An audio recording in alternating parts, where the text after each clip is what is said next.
$32 million in cap space after we restructured Colton Miller's deal, Kenyon Drake's deal. Colton Miller and Kenyon Drake are going to be part of the future for the Las Vegas Raiders, at least for the next 2 seasons, right? This season and the next one. $32 million in cap space. Really good. I mean, this is good. And think about it. We're going to free up a little bit more cap. We designated Corey Littleton to be cut after June. By my estimation, from what I looked at, we will save like $7 million. So we're going to have close to $40 million in cap. Obviously, you have the rookies that you need to think about too. Derek Carr accounts for $19 million in cap right now. I know I've been pissed. I've been having panic attacks and flipping out on this channel, getting heated. You know, I think somebody left a funny comment saying Audrey's going to have to take Willie to the ambulance. Yeah, Audrey has to call the ambulance for Willie. You know, I've been flipping out. Everybody's making moves. We're not doing shit, right? I mean, look, I'm just as heated as you guys. I'm a regular person. You know what I'm saying? Like, this stuff gets me, it bugs me, you know? And sometimes, you know, I do come out and I give you my real immediate reaction, and I always clarify a little later, and I always, you know, let you know if I got something wrong and whatnot. And I did overreact a little bit to the Mac stuff. I overreacted because we just weren't making moves. When I broke it down later, we started looking at the numbers together on these live streams. We understood, you know, Mac's not going to be that impressive. He's not the same Mac that we've seen before. Jason from overthecap.com, representative there. Jason says the Raiders are quietly looking to be gearing up for a run in free agency. Yes, yes, yes, yes, yes.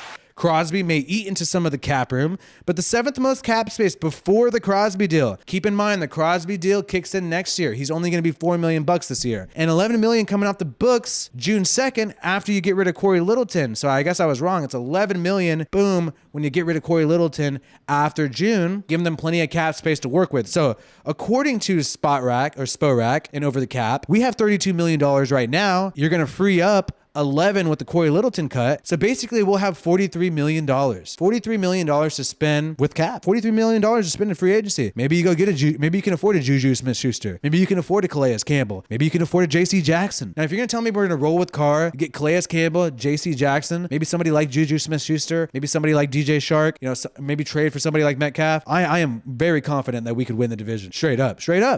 We need a D tackle. We need a right tackle. We need an outside receiver. We need an outside cornerback. Those are our needs right now. We must address them, and we have plenty of money to address those problems. So here's another guy that we could be interested in, Devondre Campbell. Now, it has been reported that we've been interested in DJ Shark so far in free agency and Devondre Campbell. Those are more legit sources. Evan Massey, he is reporting that the Raiders are expected to have interest in Packers Devondre Campbell. I previously mentioned the Eagles are interested as well, and Green Bay obviously wants to keep this guy. So it would be really interesting to pursue this linebacker, solidify the linebacking room with Perryman, Campbell, and Diablo. That is a great lineup. Hey, Devondre Campbell. I mean, this guy really improved in coverage. That's the one thing that Packers liked the most about this guy at linebacker. Really good at coverage. Was bad. 41.1 coverage grade in 2019, bumped up to around the 50s in 2020. Then had an elite 80 grade in coverage for a linebacker is awesome. I mean, it's rare that you see that, especially when he played like 1,000 snaps. So typically, like I've said before, the less snaps you play, you have a higher grade. This guy played 1,000 snaps, almost a full-time starter, 81 grade. That's amazing. Picking up over 100 tackles as well, and stops. And I like to bring up this statistic that PFF has, which is stops, because I think it means a lot more than people realize. So a stop is when you make a tackle that's significant, a tackle that results in a 4th down. You know, you stop someone short of the goal line, short of the first down marker, or when you stop somebody in the backfield. They quantify the tackle, you know, and its significance. They're not going to give you a stop if you just tackle somebody on first down. Typically, it's a huge stop. It's a stop. You stopped them. They got a punt, right? So that's a big thing to look at, and he had his highest in the past 3 years. So Devondre Campbell, 28 years old, only getting better, had his best season of his career just last year.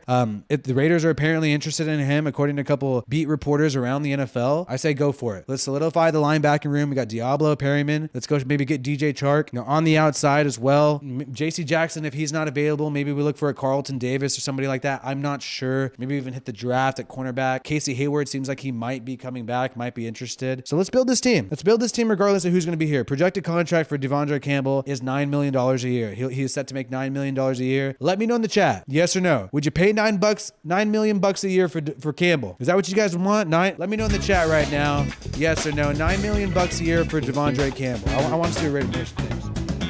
And yeah, the Chargers people are hyping this up way too much. They're calling it the greatest pass rush duo in the NFL. Raider Way 73. I won't be surprised if Unique Ngakoue and Crosby have more sacks than Bosa and Matt combined next year. I think I might even make that bet. If I can make that bet, you guys find me a sports betting app and I'll make that bet. DC4, most underrated QB in the game. Extend him ASAP. There's several reasons why you do extend DC. He is super underrated, and it does piss me off that, you know, people do disrespect him. And you saw in 2020, what did Derek Carr say? I'm tired of being disrespected. Tired of being disrespected in this league. It's messed up. I'm legit. And he was on a mission, and he was on the path, I think, to prove that he, you know, is one of the better quarterbacks in the NFL. And unfortunately, and that's the thing. Hate Gruden all you want. It really hurt Carr. The hit job really hurt Carr. Yeah, you could hate Gruden. Gruden sucks, whatever, blah, blah. The hit job just really hurt Carr and Carr's opportunity. And like, just like Carr has said before, you don't get many years in this league. Your body could only do so much. And I just feel like, yeah, we went to the wild card, but we wasted these players' bodies for a year because of the hit job. Like, to me, it's really hard to swallow. To me, it just is for me. I don't know. If we can sign Allen Robinson and draft someone like Drake London, Carr can kill it. We have to shore up that line though. Now, Drake London, his 40 time was a little, I would say, overestimated. The unofficial time was very fast, but Drake, he ended up not actually being that fast. But I believe he was in the mid 4.4 once they actually did the official time. And, you know, wide receiver in the first round, I'm just not that interested in wide receiver in the first round. After DK Metcalf, I just feel, and Tyreek Hill and Hunter Renfrow, DK Metcalf, Tyreek Hill, Hunter Renfrow, not in the first round. Max Crosby, not in the first round. We're talking about receivers right now, though. After that, I just feel like I don't want to take a receiver in the first round anymore. And like, history in the past 5 years is telling us, quit taking receivers in the first round. That's what history is telling us right now. So I would pump the brakes on that chosen art tattoo, but I feel you on that. I mean, Derek Carr just needs some more. This team, no matter who's QB, and I think Derek Carr is going to be the QB most likely. We need weapon. We need weapon. One thing that I worried about with Russell Wilson, I don't think Russell Wilson's better than Derek Carr. I don't. And I don't think Russell Wilson's that talented. But like I said, the league isn't fair. We know the league's not fair. Just watch how bad the officiating is last year. Check out my interviews with Brian Toohey of The Fix Is In. We know the league's not fair. I love football, but we know the league's not fair. So Russell Wilson, even though he's not that great, maybe the league turns their eye to a couple holding calls. They definitely let Mahomes' offensive line get away with holding, illegal block in the back, like a mother effer they do.